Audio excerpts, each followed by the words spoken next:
Good afternoon, everyone. Before we proceed to the next session, session 5, we would like to invite Mr. Brian Gonzalez for a short intervention. Ano pala, dance. Yan po. Hindi po ako sasayaw or kakanta. Ayan. Hello everyone, I'm Brian Gonzalez from GoodGovPH. Just wanted to make a quick intervention about the Model LGU resolution and also some conversation I've had with our colleagues here.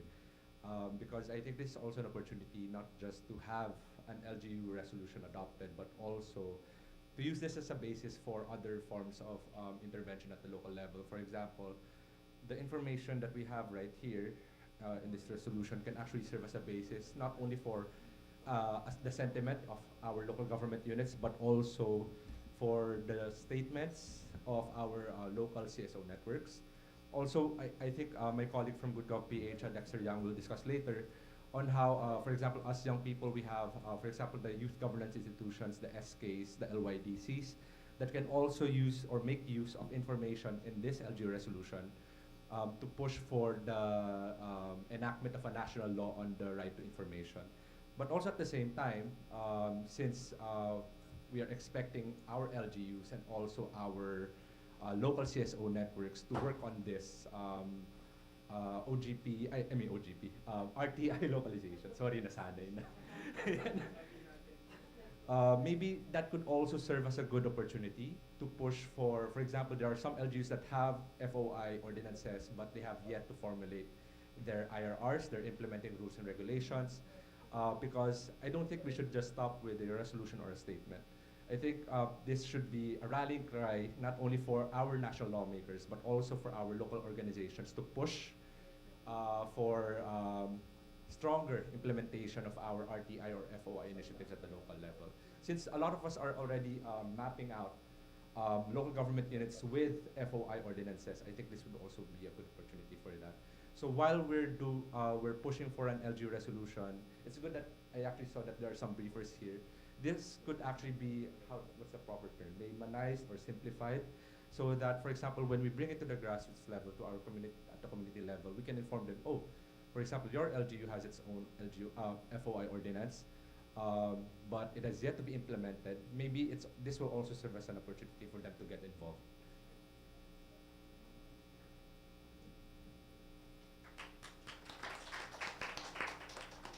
Thank you so much, Brian. I think that's a very good suggestion and recommendation, and we will definitely revisit it during in the last session on follow-up and next steps.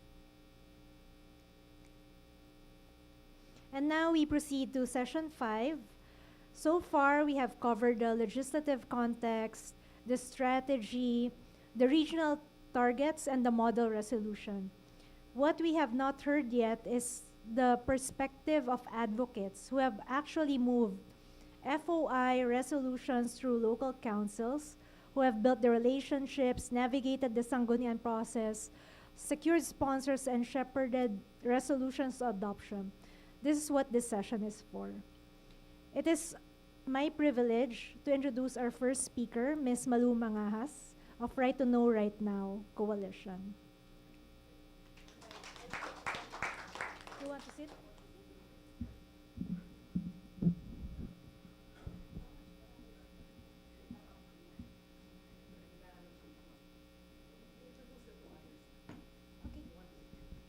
And also joining us are Mr. Patrick Akupan of the FOI Youth Initiative under Right to Know Right Now. Patrick has supported the passage of FOI ordinances in Paete, San Pedro, and Cavite and Laguna, and is currently leading consultations in Iloilo City, Dumaguete City, and Basilan. And for our third speaker, we have Attorney Dexter Young, who is the founder of GoodGovPH and also part of the UNODC youth-led initiative. Okay, thank you so much. And now I turn the floor to Ms. Malu. Good afternoon, ladies and gentlemen. Patrick and Dexter and I will walk you through the campaign and the activities that had been conducted. So my task is to look at the local government unit experience, the case of Pasig. So for introduction, I'd just like you to uh, recall that the Right to Know Right Now Coalition is a network of about 60 plus CSOs and CSO leaders, and we have guarded optimism that an RTI law could be passed this Congress 20th. We do community of practice, FOI community of practice, in our goal to scale up and scale up the familiarity of CSOs with government data and documents, as well as the legal framework for obtaining documents. Moving forward, well, we have had key projects. We helped draft EO2 with under then President Rodrigo Duterte and Executive Secretary Medialdea. We worked with the Pasig FOI ordinance team for 8 months. We worked with the Barangay Commonwealth, the largest in the country, to encourage the youth to do FOI monitoring and tracking of abuse of state resources. And next week, we're putting out our report on 10 years of the EO2, comparative report on the under Duterte and under Marcos. Moving forward, I just want this to be lay of land framework. We think the future issues would be the nexus between FOI and data privacy. We're seeing a lot more concerning cases of government agencies claiming privacy protection, even if they give you out FOI or requested info. We think there should be more robust discussion on data governance and data privacy. We have a case of first impression with the Supreme Court pending to encourage the court to rule on the access to information covering private companies performing governmental functions. This is particularly related to the Miru automated election system contract. And finally, we continue to monitor and audit FOI ordinances. Now, under the Pasig EFOI team, particularly the ugnayan sa Pasig and the City Administrator of Pasig, I'd like to share with you some of the lessons and observations we've had. So Pasig has issued an FOI ordinance in 2019, Sangguniang Panlalawigan Ordinance 37. We've looked at Pasig actually as a model, and well, it's a pioneer, and our pitch was to to Mayor Vico Soto, turn Pasig from an FOI pioneer to an FOI model. And what would be important here are key links. You have a champion legislator, the mayor himself, and his team of young professionals. You have a champion CSOs in the community. You have the administrative unit buying into it, and you have also some promotional activities that encourage people to file requests. And also what was helpful was the EFOI platform of the FOI-PMO. Now, what has been the result? In 2 years that we've reviewed from 2019 to 2020, so we're saying that this is important because we just do not want an FOI ordinance. We want an ordinance that works. We want an ordinance with operational reality. Pasig the Pasig ordinance under ugnayan sa Pasig by analog requests, 2020 to 2021 received 124 requests.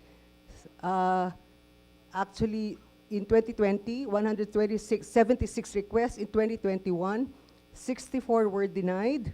In total, plus 12 in the previous year, 76 were denied. So 30% denial rate. Under the EFOI platform, Pasig received 118 requests, 61 were denied, and 4 were pending. The numbers are important to us because this gives you an idea of performance indicators of ordinances.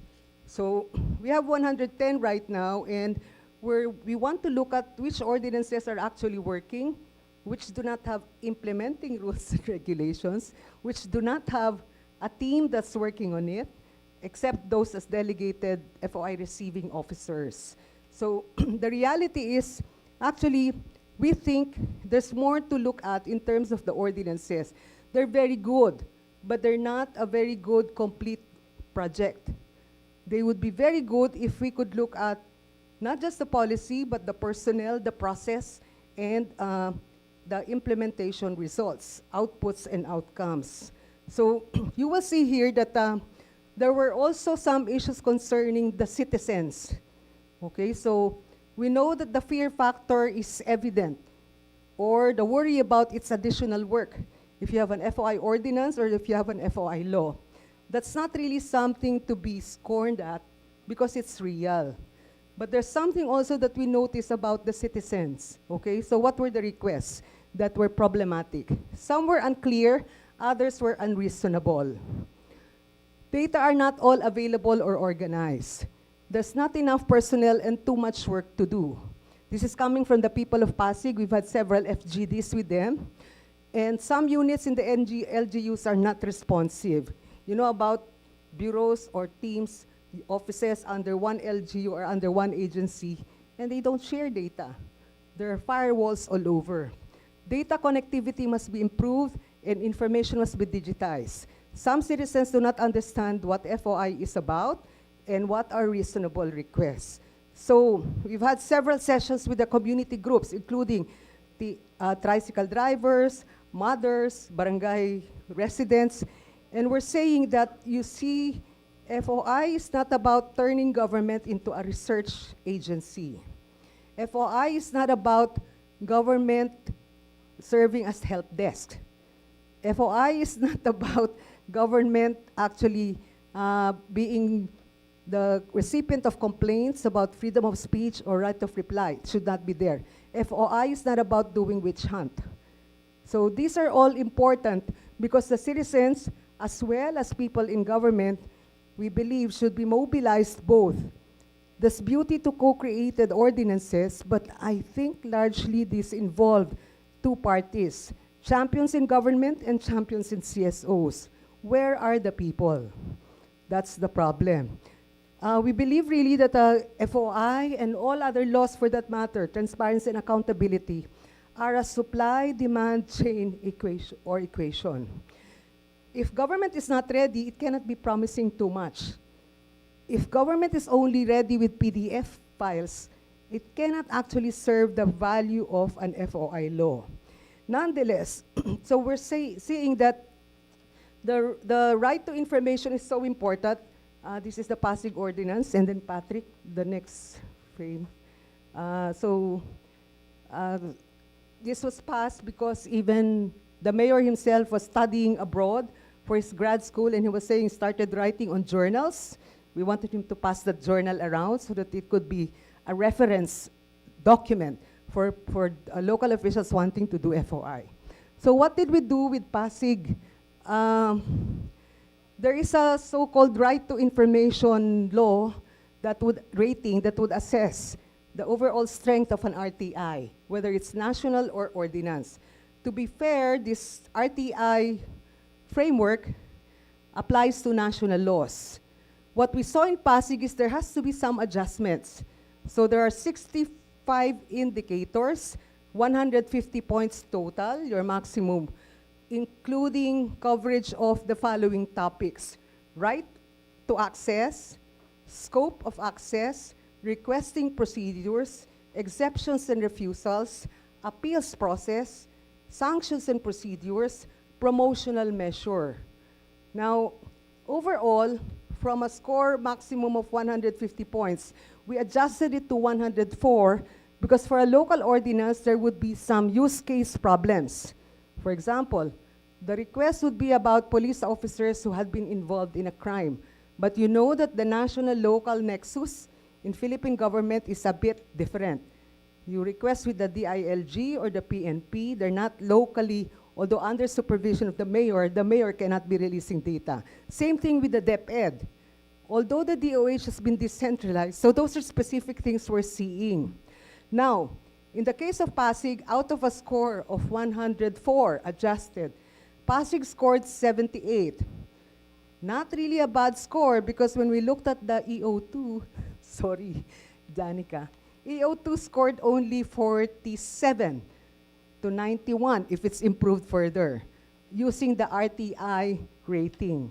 Now, we discussed this with the Pasig team because we think if you look at an FOI law, you'll have to look at exactly what it should be containing.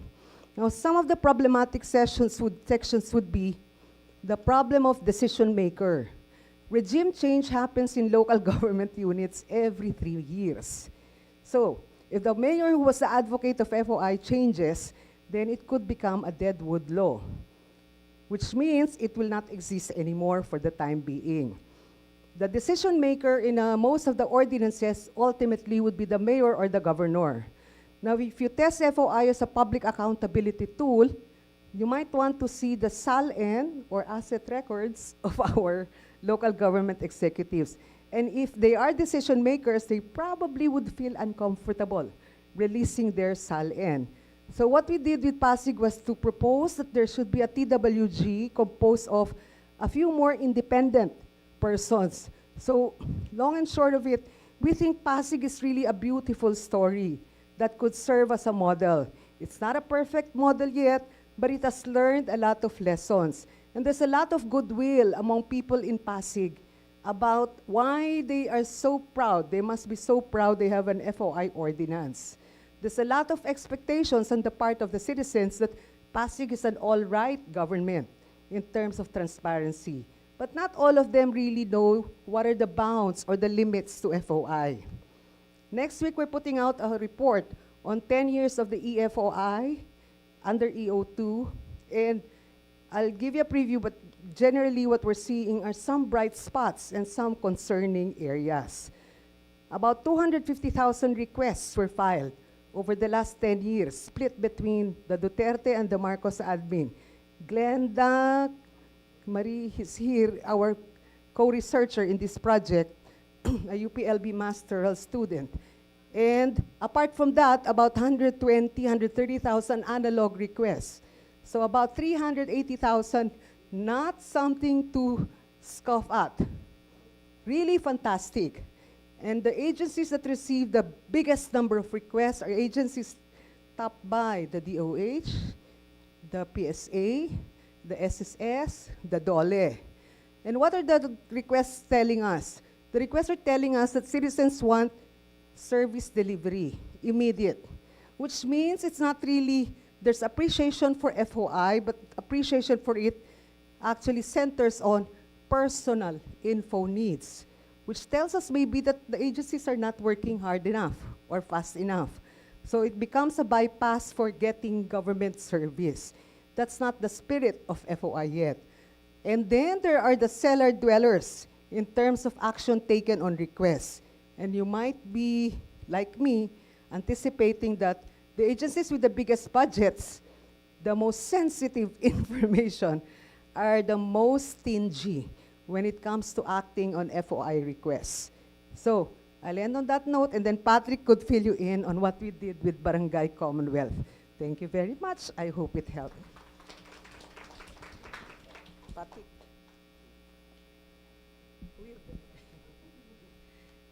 Okay, it's such a tall order to come after Ma'am Malu, but I'll do my best. And the center of what I want to talk about is how we would be not exactly implementing what we are planning for today, but maybe just share what has worked for us in our advocacy for the freedom of information, coming from the national level to a more local approach. So yeah, just basically sharing of what worked for us as an organization. The FOI Youth Initiative is the youth arm of the Right to Know Right Now Coalition. I've been the convener since 2019, but it has been around since 2012.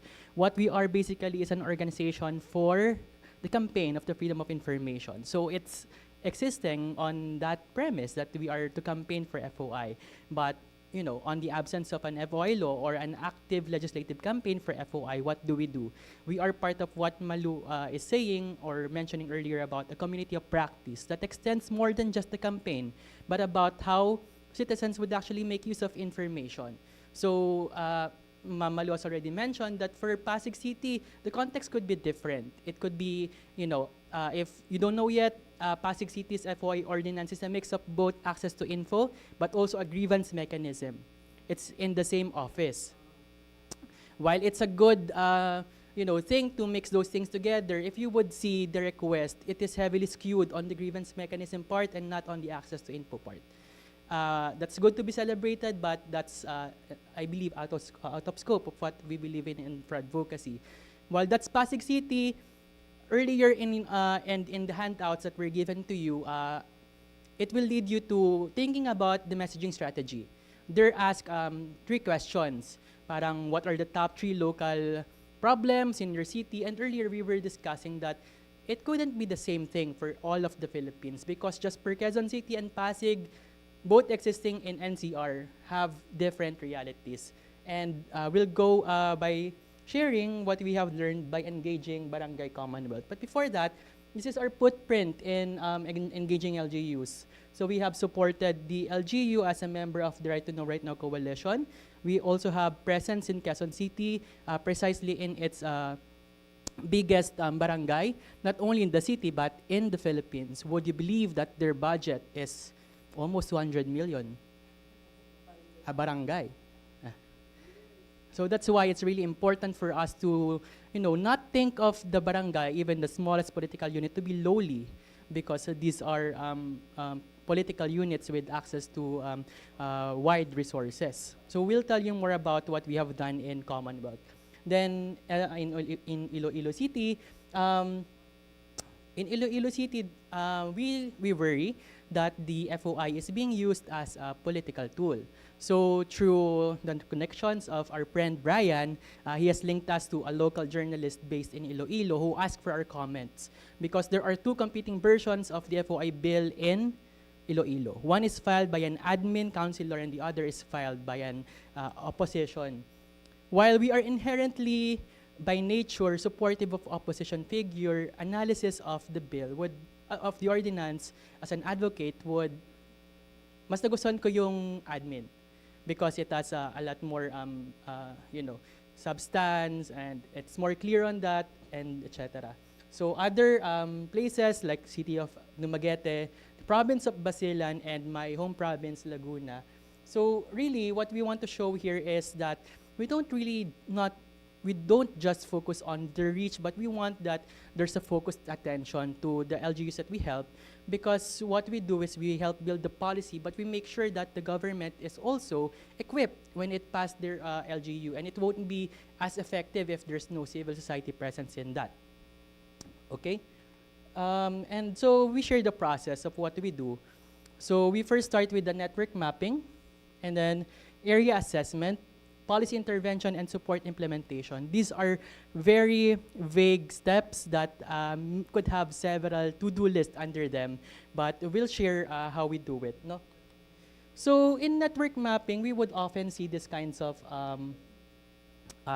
tables where you would be listing your connections, be it an office, an individual, an elected or appointed official, or maybe an influential leader in various sectors. But our approach is a bit more less methodical than this. It's as simple as connecting to Messenger, basically, or Telegram. So I would say that I would have some networks who already know that I have been engaging the FOI advocacy. So it's quite, we move from the formal processes of letters and emails. We believe that if people could go straight to your Messenger without a lengthy invitation of sorts, just comment on things, and that's the fastest way that we could get things moving. So just some examples.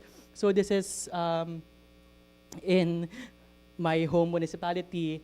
I was a former legislator as well, but this is my grandma. So she just asked me if she could ask for my inputs on her ordinance draft. And through that, we have been able to get in touch with the council. Then I brought in our friends from the FOI-PMO. Thank you for visiting our hometown. It was just a month ago. And then second one is with San Pedro. It's this one is also from the networks that we belong with. So he just reached out if we would be willing to help the city, and that's why we invited our friends from San Pedro City, because we want to really build the civil society component of supporting the FOI. Because if the policy is already signed and passed, then what happens next?